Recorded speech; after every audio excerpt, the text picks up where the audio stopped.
attracted gobs and gobs of people who basically just show up to DEF CON to compete in his challenges. And I met several of them that literally do nothing but come and compete in the stuff that he's created, which if you've ever actually attempted and looked at is genius. Like, it's pure genius, it's wonderful stuff. So, and then coupling that with the fact that he also used to be a magic professor at my UAT, or UACT when I was there. Made logical sense to kind of pull him out and ask him to come down. And so I want to give you guys a chance to give him a round of applause for coming all the way out here to help us out and do this.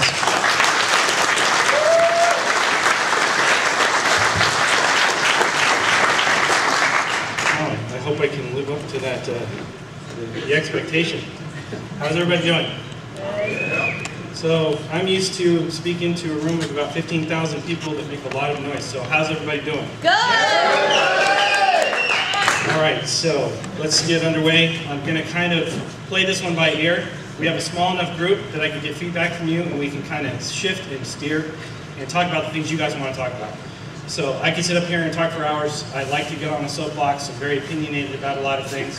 I like it when you challenge me, and I like it when we have edifying discussions. So let's get going here. So I have to give a little disclaimer here. Any Doctor Who fans in the audience? So you'll recognize the David Tennant suit here, correct? That's actually a correct, well, the picture is not the greatest. That suit is actually made from the exact same material that they used to make David Tennant's suit. This lovely young lady actually is my fiance. And what I'm missing to be here, who knows what that is? Anybody? What is it? Elder Scrolls Online. So Ellen, who you just saw, who's my fiance, is one of the major game producers for Elder Scrolls Online. Their launch date is today. And it took a lot for me to come here and not be there for their official launch. So, all right. So you'll note their launch date, 4/14, little interesting Easter egg. The reason they chose that particular date was so that when they launched in both the UK and the US, when you flip the month and day, it's still the same date. So as somebody who does puzzles and numbers, stuff like that, I thought that was really clever. Consequently, the elf on the left is actually modeled after her. So if you play Elder Scrolls Online. I have to also give out props because like you'll notice, like when you watch shows with physicists and other scientists and things like that, people are always talking about standing on the shoulders of giants and how they got to where they're going to be.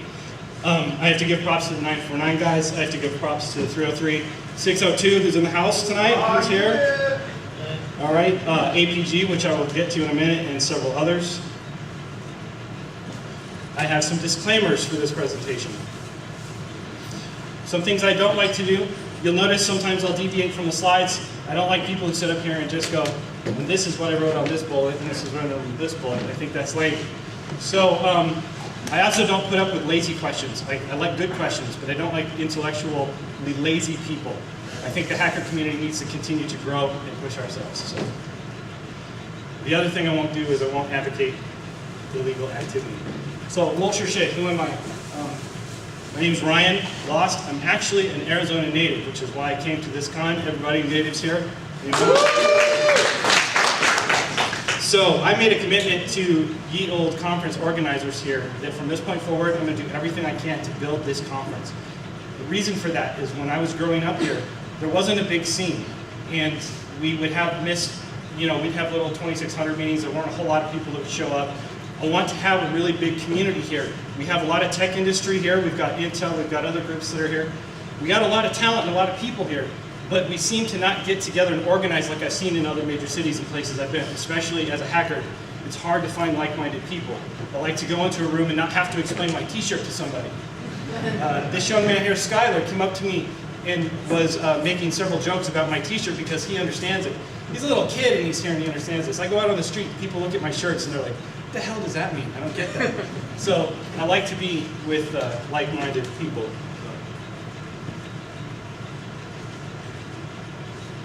And I created an email address for you guys just to get a hold of me, so feel free. So, who the hell are you? How many of you, this is your first CactusCon here? So, more than half. So, think about it maybe to yourselves or shout something out. Why are you here? Why'd you come to a HackerCon? Find a job? Hang out with other people? See, you guys are like dead fish right now. See my brother's feet. No, seriously, think about it. Think about why did you come to this con? And Learn something new. Exactly, to learn something new, to meet other people, right? Network with the folks that are here. Don't be in these little pockets of people. Reach out to the folks that are around you, get to know them. And like I said earlier, what do you want to talk about? Please help me direct where we go with this conversation, because I got hours and hours and hours of things I can talk about. And I'm very opinionated. So, I have to get a pet peeve out of the way. Some of you, well, probably none of you have actually seen this because that was a security official. How many of you are familiar with the term thinking outside the box? Okay, so we're hackers, we're supposed to be creative people, we're security professionals. This is one of my giant pet peeves, and I get really upset about it. So the phrase thinking outside the box traditionally came from what is known as the 9-dot problem. How many of you are familiar with this puzzle? See, I'm in HackerCon, like over half of you have even heard of this already. So the shtick is that some motivational speaker comes up who's going to teach you to be creative. And comes up and says, you have to connect all those dots, but you can only use 4 straight lines. And you can't lift the pen from the paper. Now go do it. And then people are like fiddling around with it. Try it. Think about your solution if you've never seen this. See, and I don't mean to insult you guys, because you guys are above the average of the bell curve of the normal person. So that's the first solution. And what does the motivational speaker usually say at this point? Aha! You imposed a heuristic upon yourself that you could not draw lines outside that box. And I will come down like Moses from on high and bring knowledge to you and say, you imposed this heuristic, and if you simply were told that you could draw outside the box, you would have been able to solve this. There's a second solution using 3 lines. Again, the motivational speaker insults you, in my opinion, by saying, you didn't solve this problem. And of course, this maps to other problems, especially in our product space, in our jobs and the things that we do. So the asshat explanation. I didn't say you couldn't draw outside the box, you just assumed you couldn't. It's easy once you cast off your assumptions. It's very simple if I just tell you that you can draw outside the box.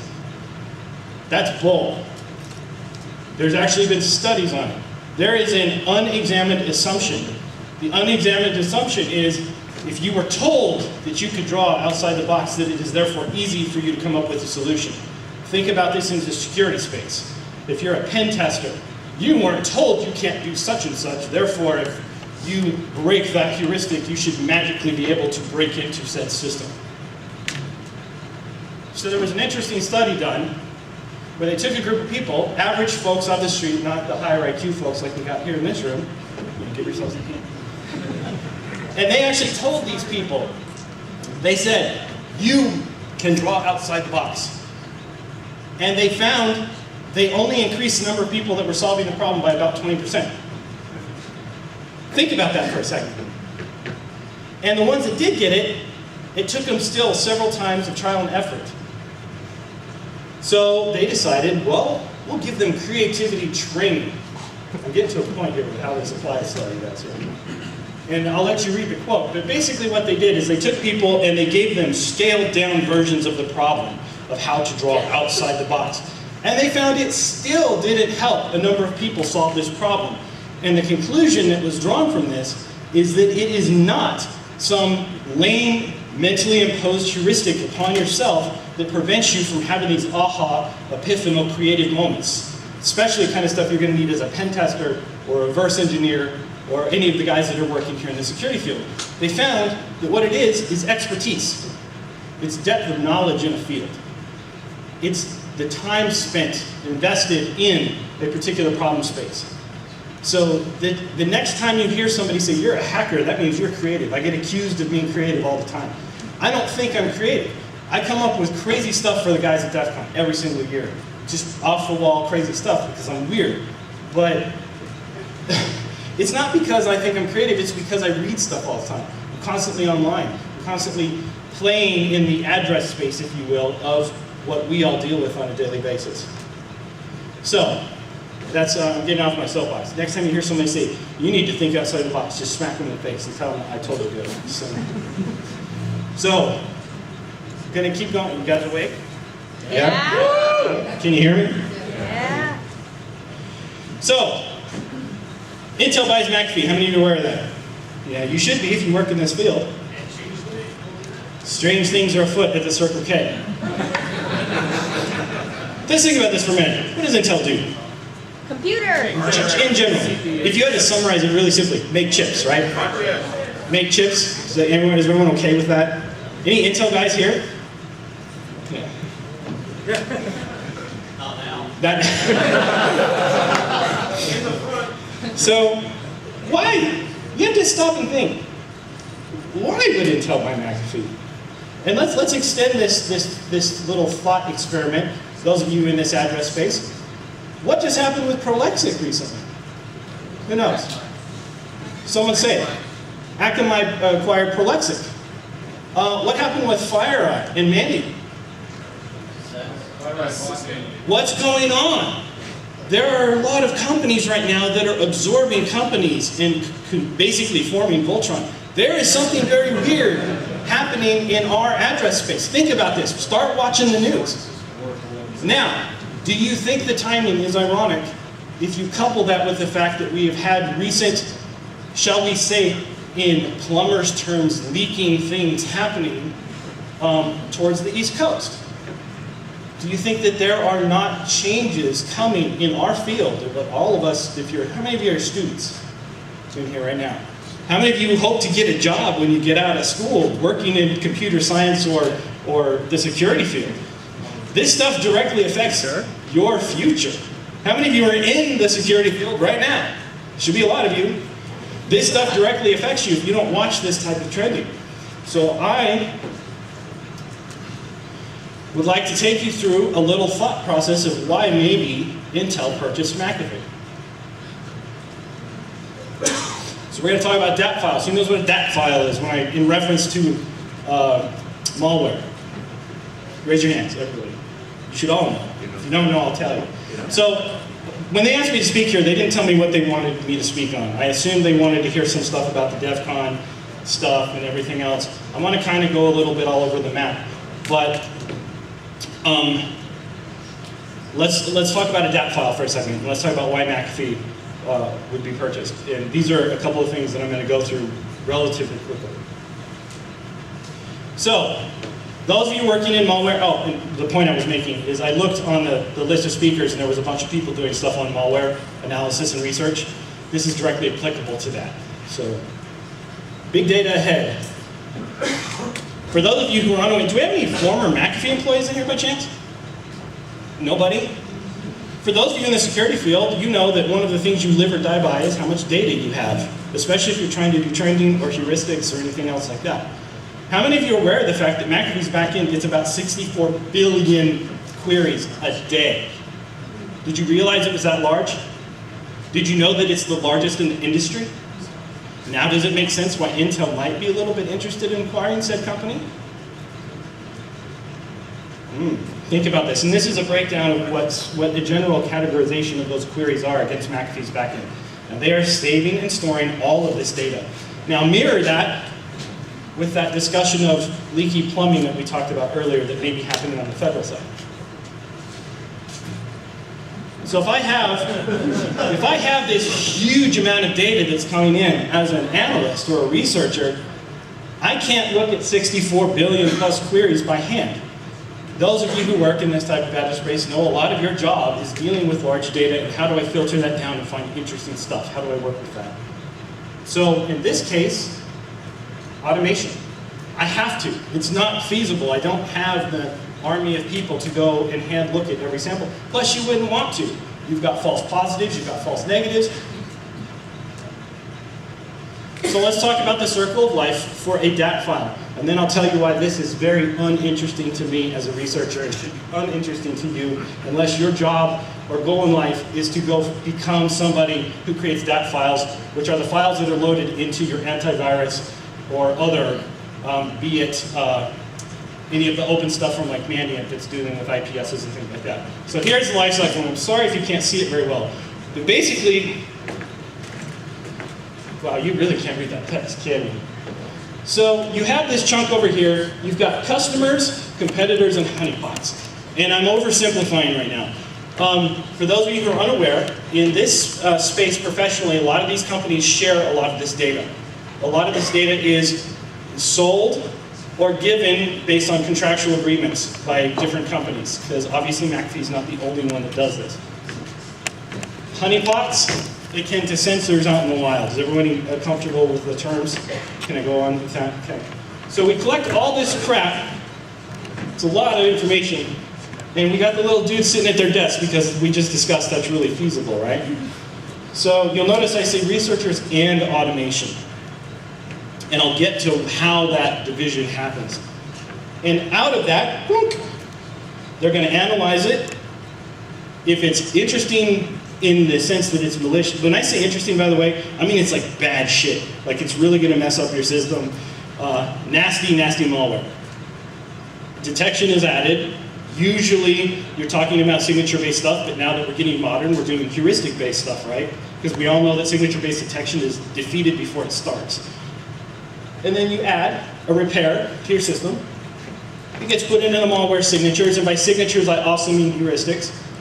It gets put out and it gets tested, because what happens if you push out something to millions of customers and it happens to block something that's new and good? What You happens? shut down people's computers. Yeah, you do bad stuff to your customers. You don't want to do that. Is that so? There's a Korean proverb, "Byung jugo yak junda," which means to give somebody a disease and then sell them the remedy for it. So that's exactly what that is. So QA test bed, because you got to test this crap. This I kind of grouped together. Basically, your data is released and it's put into the cloud. In terms of cloud, where your software is going to reach out to when you're querying against this type of stuff, and then it's released to customers, and the whole circle of life continues. Okay.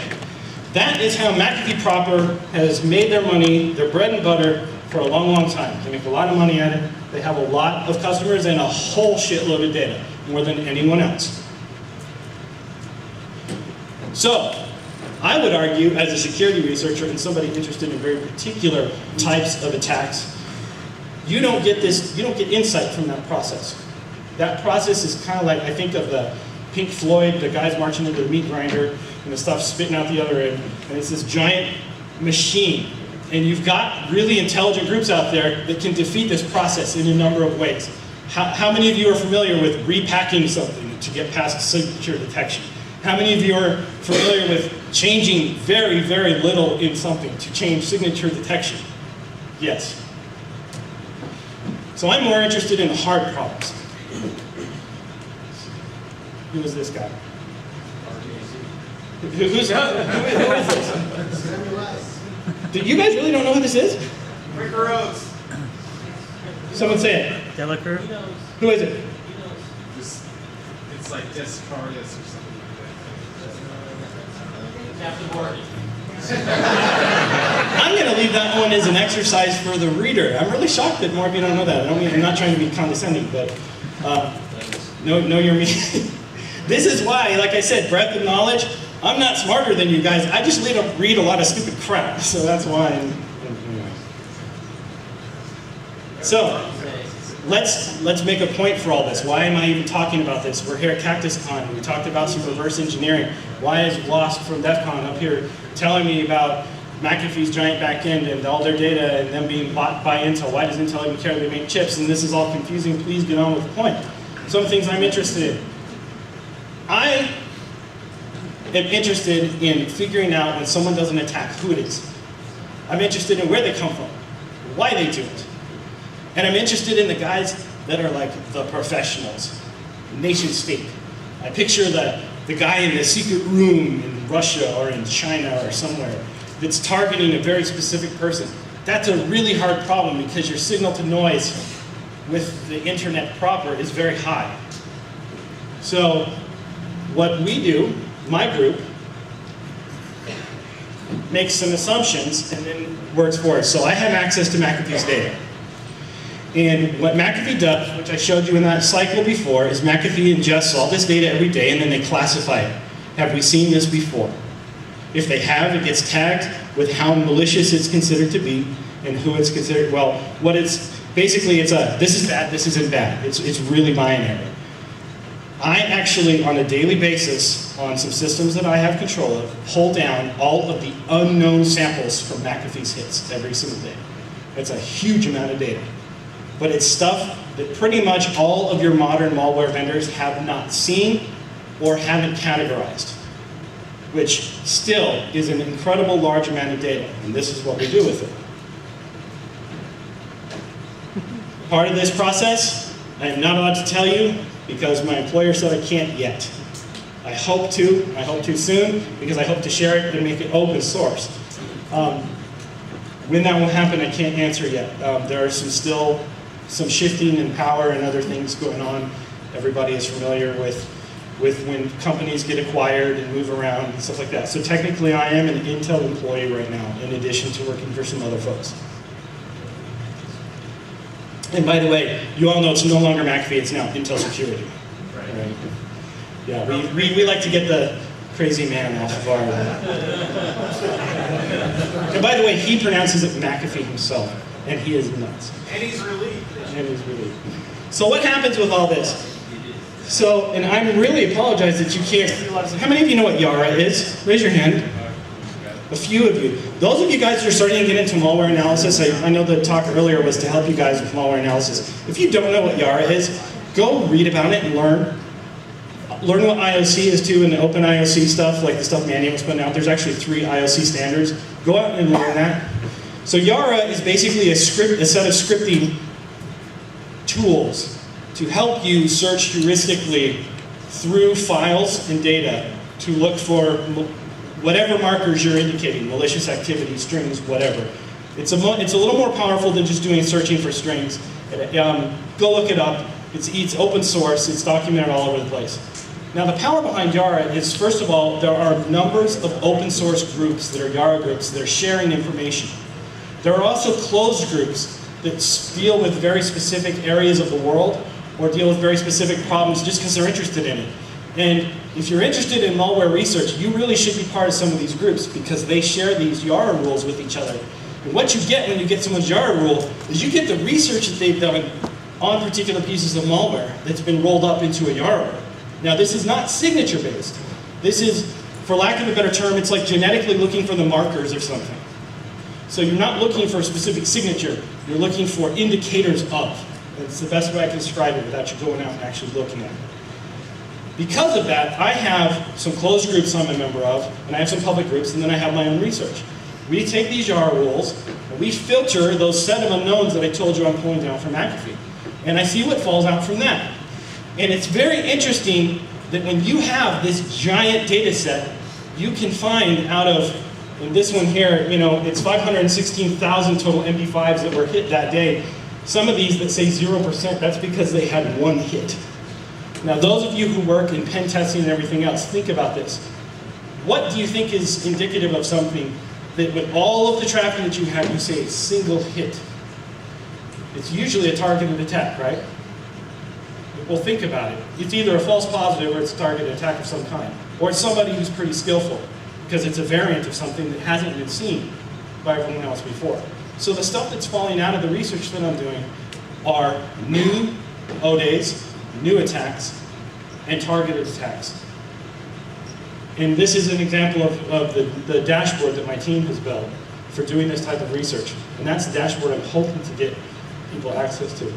So attribution via markers is possible. For those of you also working in this space, you know attribution is next to impossible for the most part.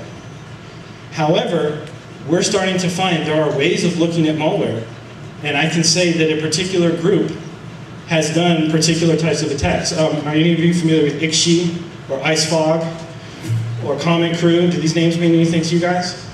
Who knows what Comet Crew is? Raise your hand. What country is associated with Comet Crew? China. So I'm finding ways of picking out these attacks. Now, this is all file-based analysis. This isn't even network traffic-based yet. So I'll get like 6K hits out of 10 million with the filters that I've got in place. It's still a lot. So I needed something more. I needed something more to make this manageable. So we started looking at certs, malware that is signed. How many of you know what I mean by that when I say something is signed, code is signed? Okay, for those of you who didn't raise your hands because it was more than half. So when you sign a piece of code, it means that you are cryptographically putting your thumbprint, for lack of a better analogy, onto something saying that this is a legitimate piece of code that I created. You get these things called certificates from issuing certificate authorities. Now, the authorities are the top tier, and then they have sub-issuers beneath them. So what I started doing with my team is we started looking at all the malware we were collecting, running the YARA rules against them, seeing what filtered out of it, and then looking at what was signed and what certs were being used to do it. For one, I don't know of many people. There's been, I think, 2 white papers about people that are doing cert-based attribution. And so what we found, like for example, here's a thought cert. The llmail.ru might be a little bit of a hint that 99% of the usage of that cert has been known to be dirty. So if you get something in and you're getting a query on the back end that says, you know, this doesn't look like a virus to me, but it was signed by this cert. Guess what? It's probably dirty. So from now on, if Mr. llmail.ru makes a variant to defeat signature-based detection, I still can be suspicious of his stuff based on what cert signed it. Yeah? Why is LLRU signing it in the first place? Because a lot of code that, well, first of all, Android people, any Android developers in the audience, what do you have to do to anything you submit to the Android marketplace? Sign it. It has to be signed. So signing something is indicative of saying you get past a lot of some things that you wouldn't otherwise because it's signed code. So what you're looking at here in these graphics is the darker red the circle is, the more dirty it's considered to be, i.e. the more instances of bad usage, and the size of it is the number. It was the best way we could think of to graphically. I'm not a graphic designer by any means. You guys still awake? Is this boring? Do you want to go down a different topic? I can keep going. Is this good? You want more? You want more? Okay, here's another one. Also, thought, code signing, signed binaries. This is a different view. I tried playing with different ways of mapping it out. So those of you will notice that the worst are like Komodo and Thought and VeriSign. Well, that makes sense. Why? Because they're the biggest, right? So I'll just skip through this. How are we doing on time? Good? So I also started looking then at temporal. So I tried to apply all the principles of reverse engineering in a broader sense. So the guy who spoke before me, great job for him, by the way. It's really hard to teach basic malware analysis in an hour. It's not really possible. But one of the points to follow on what he was saying is when you guys are trying to rerun your malware in a sandbox environment, there's a lot of stuff now that is temporally based. You'll run it and it won't do something for like days or months. And unless you have the right sandbox in order to basically fake the clock, you're not going to see the activity anyway. So what I started doing here is I started looking at the abuse of certain certificates and CA authorities over time to see if there was a correlation. And guess what? In a lot of cases there were. So what I've learned, because of the fact that I have access to a huge data set, by the way, one of the real takeaways here, and I can't emphasize this enough, if you craft a rule for a particular heuristic based on, say, something Comment Crew does, and you have a very small data set and you run against it, chances are you haven't caught something that will ping on that rule. If you have the largest data set in existence outside of certain federal caches, you're going to get hits on stuff that other people won't. So our group actually has an agreement with the industry and you all as researchers. We tell people, if you send us a YARA rule, we'll run it against our data and we will share with you the results of those hits. We get more YARA rules, you get research and hits from data sets that you otherwise would not have access to. We found that on particular days, only about 15%, and this is of the unknowns that we're pulling down, were what I would call advanced. In most of the rest of it's the low-hanging fruit. I'm not interested in that. That's not what I went into this field for. Some people are, and that's great. The guys that are going to protect mom and dad and grandma from the virus or whatever that's propagating, that's cool. And we need those people. And so I'm not belittling them. It's just not interesting to me. So, you can see, well, you can read it. I told you I wouldn't read you the slide. The other main point I would make about the people doing the reverse engineering from before is also the XOR code when you're doing reverse into malware. That's going to be a somewhat block for some of you at first. So buck up, little camper, and hang in there, you'll get it. Yeah, Komodo. Oh, by the way, this is not me saying, by the way, that VeriSign has owned. You guys know you can go to some sub issuer for like 20 bucks and get a cert, right? So those of you doing security research or pen testing, it's really not that hard to go out and get a cert, abuse the crap out of it, and then burn it. And it's cheap. So if you're a criminal out there doing this stuff, you think they really give a crap if they burn a cert? No, just go get another one. So we're going to shift gears here for a minute. Like I told you, I'm all over the map. I'm very ADD. How many of you are familiar with ChipSec or have heard of it? Probably none of you, because it just dropped. This is a little story. I probably shouldn't say, plug your ears, Intel employee. There's a guy inside of Intel by the name of, I'll just call him Yuri, who's probably one of the most intelligent security researchers I've ever met, who has been developing I think the term that the marketing department forced him to call it was platforms validation framework. That's the marketing term for something because they don't want it to sound offensive. Please don't get me in trouble. I'm going to get so much trouble for this talk. Basically, Yuri is one of the senior security researchers over at Intel. And he has been designing, and he hates when I call it this, it's basically the equivalent of a Metasploit framework for hardware. And it's called ChipSec. And he fought and fought and fought internally in Intel to get it released because he wanted to give it out open source. There is a version up on GitHub right now. Now, I'm not saying that this will happen. I'm saying it might happen that it might get pulled and forced to be taken down. So you might want to go get it while you still can, if you take my meaning. So what do you do with ChipSec? It's not what and obviously this is a neutered version of what the full version of ChipSec is.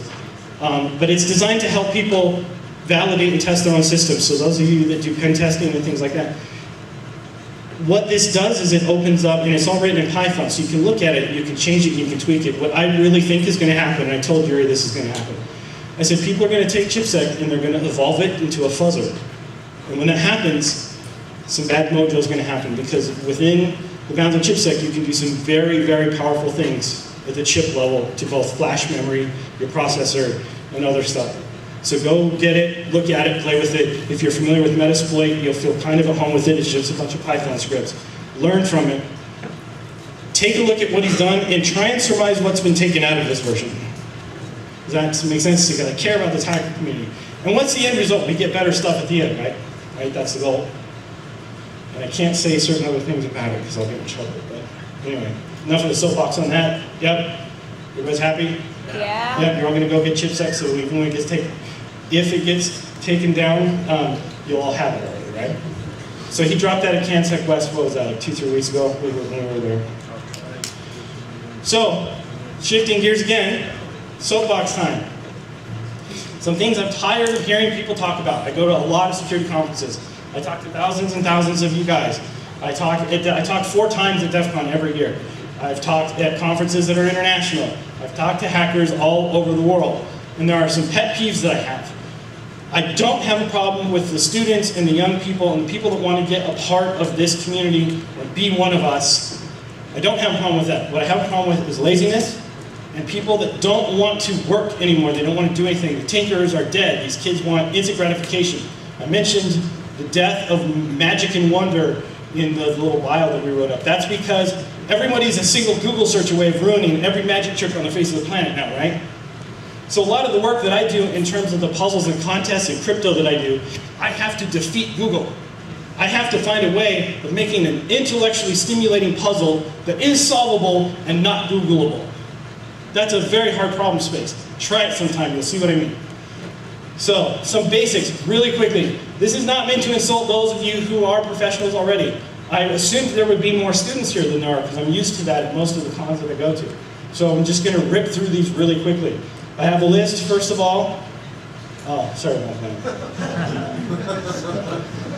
How many of you feel like you're new to the scene? Be honest. A lot of you. Sorry about that. So, just basic stuff. Get it under your belt. This established, so in order to have a dialogue, you have to have a common vocabulary. To get that common vocabulary, there's some real fundamental stuff that you can get in a week or two with Google. please just be familiar with binary and how it works, because I'm really tired of having discussions with people when I'm talking about particular things, and I either make a joke in binary or make some reference, and they don't even get the fundamentals of how binary works. I know it's new to some people, but really, and so I have a background in mathematics, it really bugs me. If you can't do a 4-bit binary count up on paper, then just really learn to do it. Binary math, not as much, but still, especially if you can do this malware analysis stuff. Hex, this follows on the binary thing.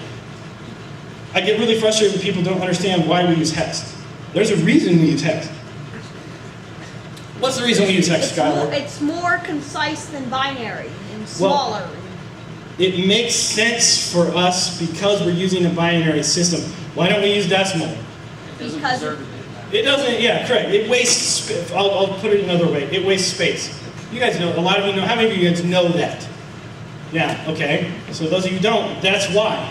And I used to have this thing, I would go off on this tangent about why we use a base 10 number system, because we have 10 fingers and toes. So we all know that Bart Simpson counts in octal, right? Because he has 4.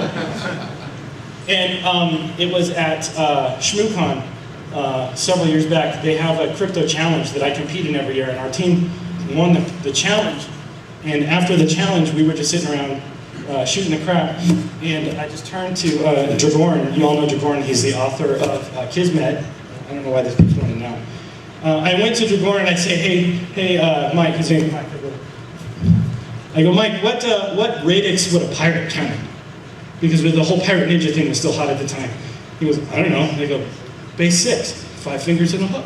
So, which, by the way, is called hexamal instead of hexadecimal, for those of you who are interested. So the pirate radix is base 6. And just learn these basic simple things so we can continue to have these dialogues. Things you should at least know about. Tor. I have this little soapbox about Tor. How many of you use Tor? Raise your hand.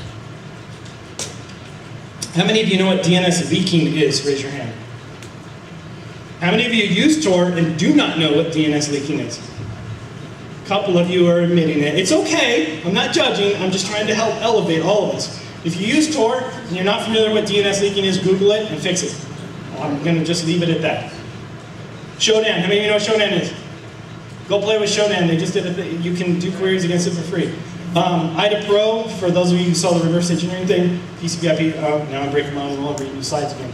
You can see the topics. Anything of interest on there for anybody? Anybody not recognize something on that list? Come on, admit it. Shout it out. Assembly. That's the way we used to abbreviate assembly back in the day. Now, I can have a philosophical discussion with you after this talk, because I have a number of students that would always come up to me and say, I'm going to code and I'm going to write crap for Windows. I'm going to go work for Blizzard and I'm going to make video games. Don't give a rat's ass about assembly, don't want to learn it, don't want to deal with it, it's a pain in the ass. I would argue, this is a personal challenge I offer to people. I will give you money. You'll win this bet or whatever. If you don't know assembly and you're a coder and you go learn some assembly, it will change the way you code. It will. It'll make you more efficient and it'll make you better. So anyway, that gauntlet's turned up. Any others on there before I go on? How lame is Nessus? So, soapbox about Nessus. I'm going to get so much trouble for these comments. There was a time when I was doing pen testing for the Department of Energy on some sites of interest. I mean physical locations of interest. And it was really disheartening to me when I learned that in a lot of places, their idea of validating the security of their systems is running Nessus against something and filling out a checklist. And for those of you who've never run Nessus, it'll even spit out an auto-done report for you. So you'd be like, here you go, give me my money, you know? It's not secure though, and that's why people get owned, because we have corporations and places that run nuclear facilities that are like, run an Nessus scan, and if it comes out at a certain level, you're golden. It's bullcrap. So I hate when industry is lazy like that. More things you should know about. I got 10 minutes left. Anything on this list you don't know about or would like to hear about? My soapbox opinion. No? We're all good? Don't be an idiot on social networking site. What about the why DNS works and why it's fundamentally broken? Is it broken because it doesn't use encryption? That's a long discussion, actually, and we only have 10 minutes left. Just because it's a protocol that was made for, it didn't evolve correctly. That's the best way I can say that in only 10 minutes. Be a hacker. Don't listen to the stupid media definition. This is a HackerCon, like I said. I really want to help build up the hacker scene here in Phoenix because it's my home. I don't live here anymore. Phoenix, Arizona will always be home turf for me. We need to have a cool, kick-ass HackerCon. These guys doing CactusCon are busting ass to do this for you guys. This isn't a very big room. Most of the other major cities I go to, their cons are a lot larger than this. I know you're in your infancy now, but I will tell you the secret. Most cons, if they make it past their 3rd year, they survive. And this is year 3. So that means next year, it's going to be bigger and better, right?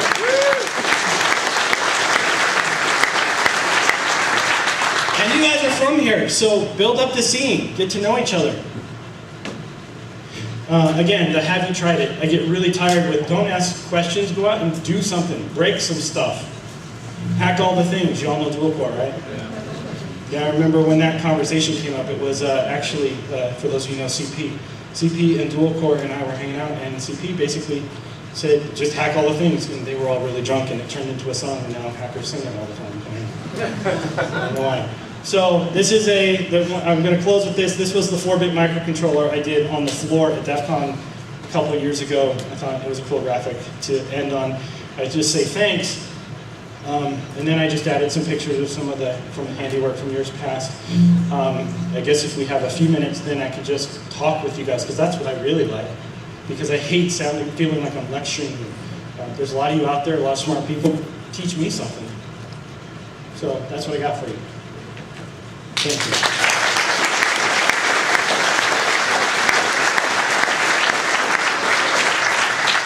And I apologize if you just wanted to hear about like mystery challenge and stuff like that. I'm just kind of tired of talking about it. But I will talk about it. So we have what, 5 minutes? Who's my timekeeper? 7. Question. Have you ever used SSD? Have I ever used SSD? No, I have not. All right, so the idea behind it is fuzzy hashing. Okay. Right now I'm writing a framework antivirus engine thing. But the way it works is I take artifacts from malware. And what I'm running into is a lot of the malware is the same shit over and over and over again. Correct. And I have a certain threshold cutoff. And what I'm finding is my system works a lot better than a normal antivirus because it picks up all the same shit over and over again. It flags as bad off a certain threshold. I have a threshold cutoff 75%. And it really works. So I was wondering if you ever worked with that. No, what are you writing in it? The file system driver is coded in C and it communicates with a web server. I'd love to see it. I put an email address up there, and I'd love to talk about it if that's something you're open to discussing. I'd love to hear about it. Anyone else working on anything cool? Come on, you guys are like dead fish. Be lively. That's how you make a con survive. Have a good time. Life's too short to be. I'm from here, and I'm living on the East Coast, and this is people on the East Coast. Like they're always pissed. Like, be happy. Like, life's too short to be upset all the time. I know, we had snow there like 2 days ago. Yeah. I was at a Home Depot buying some wood, and there was a guy running through the aisles because it was so late in the air and snowing. He goes, the end is nigh, make yourself right with God, because the end is nigh. And I was like, holy crap, what am I doing here? Yes? Seriously though, how broken is DNS? In my opinion, we need to start over. That's duct tape and spackle on a problem, in my opinion. And we do that with a lot of protocols because what happened to us? We evolved out of academic research and interconnecting machines that didn't have security model in place. And we've kind of evolved this stuff. And if you look at the specs and the way some of this stuff has evolved, it's just fundamentally flawed. It wasn't designed with badness in mind. So working with the Intel engineers, this is a perfect example. So some of the work that I'm doing is basically going to hopefully go into processors down the road, several years from now. In case you didn't figure it out, Renee James, the president of Intel, the reason she bought McAfee is because she wants to bring security thought into hardware design. Because let's talk about this for a minute. First, we were attacking the network level, then we were attacking at the application level. Now we're attacking where? We're attacking hypervisors, we're attacking BIOS, we're attacking lower and lower and lower and lower. Where's the last place to go? It's the hardware. Look at bad BIOS, for those of you who read about Dragos and the bad BIOS scare. That's some scary crap. What you think about the story, whether you think it's legit or not, is not the point. The point is those discussions are starting to happen. Not only that, but you've got hardware vendors now that are putting out these UEFI BIOSes and other things. That's an area of interest in research, especially with all the virtualization that's going on. Because hypervisor is target number one right now for a lot of stuff, right? Yeah, this is where it's all going. So there's that whole strange things are afoot of the Circle K slide was there for a reason. There's a lot of really creative and interesting things coming down the pike. And there's a lot of open places for research and exploitation. So hopefully, I'm trying to motivate you guys. How many of you know what TXT is?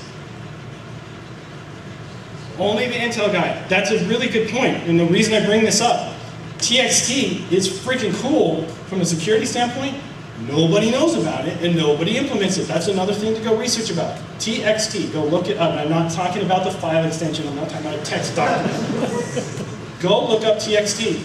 I get to work with the guy who created it. It's freaking brilliant. And it's actually in your processor already.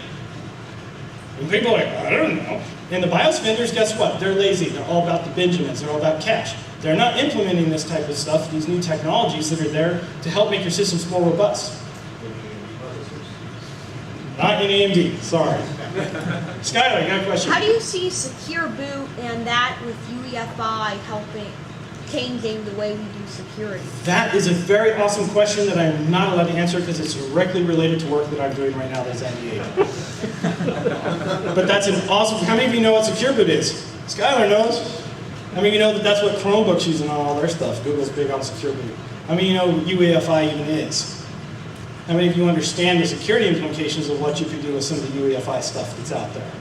That should make you scared. It should make you wake up at night and be like, holy crap. If Dragos' attack was legit, we're all screwed.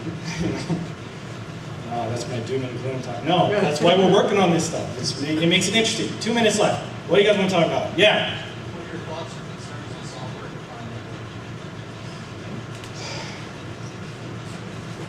Because I have a hardware background, and because of the security stuff that I've done, I will always believe in a hardware-based security solution to problems. Now, as far as what we're doing with virtualization, it's necessary, and it's going to be with us forever, whether I like it or not. It scares me, because code is always going to have flaws in it and always going to have weak points in it. It's just the way it is. So is hardware. But the hardware, the bar to deal with the hardware stuff, like for those of you who work with ITPs and stuff like that, or even know what that is, it's a different space. I hate to admit this, for a long time I feel like hardware has been more secure, hardware-based solutions, via security through obscurity. And I don't like to say that, because it hurts my heart as a hacker to say that, because we all know what happens with security through obscurity. It gets owned. It will, eventually. It's actually going to be a combination of the software and the hardware, which is kind of what Intel's hoping to do. You all know there are flags in your register for marking things as virtualized, and you've all seen this stuff. It's the marriage of the two things. In fact, when I was in school, I wanted to be the guy that sat between the hardware and the software people and made them talk to each other. The software people didn't understand the hardware people didn't get what the software people were doing. I wanted to fill that niche. And it's still a niche. And I still see problems right now with the engineering teams that I work with, where the hardware guys don't have a fucking clue what the software people are doing and vice versa. And that's a big problem. Take chipsec that I talked about, go take a motherboard off the shelf, and run chipsec against that BIOS, and you'll see what I mean. Chipsec was originally designed to test BIOSes that are being produced by these vendors who are too lazy to fix their problems, and it shows all kinds of security holes down at the BIOS level that are there, because these BIOS vendors are lazy as crap, and they're all about money. They don't want to develop anything else. They're like, oh, if you rewrite it for us, then yeah, okay, we'll do it. Otherwise, it's not going to happen. So we have a lot of problems, especially at the data center level, and for those of you doing virtualization stuff, it should make you nervous. So, time. Yeah. One last question real quick? No? Thank you? Oh, go. What's the next DEF CON badge look like? Tell us it's hardware. Tell us. Okay, this doesn't leave this room, right? If I say this. So, really quickly, I made the promise to you guys at DEF CON last year that I was going to give out what the architecture was going to be ahead of time. The only reason I haven't so far is I've been yanked around by so many different groups trying to make this happen. I will tell you what I'm trying to do, and I have a con call on Monday to actually verify they can get me the chips. I am trying to put a fork processor on the DEF CON badge this year. It's a little foreshadowing information there. I'm also trying to do some cool stuff with wireless power transmission. There's a little height. Now, thank you. If you know how much work that is to do. I don't know that these things can happen. This happens every year. It's not my day job. I do this outside, like I told you, I build HackerCon, I help build HackerCons because I love the scene, I love you people, you're all my people. It's really a second day job, and you would be amazed what it's like trying to work with people when you're like, I need 15,000 chips for a HackerCon. Yeah. So anyway, there you go, there's your sneak peek of next year. Thank you.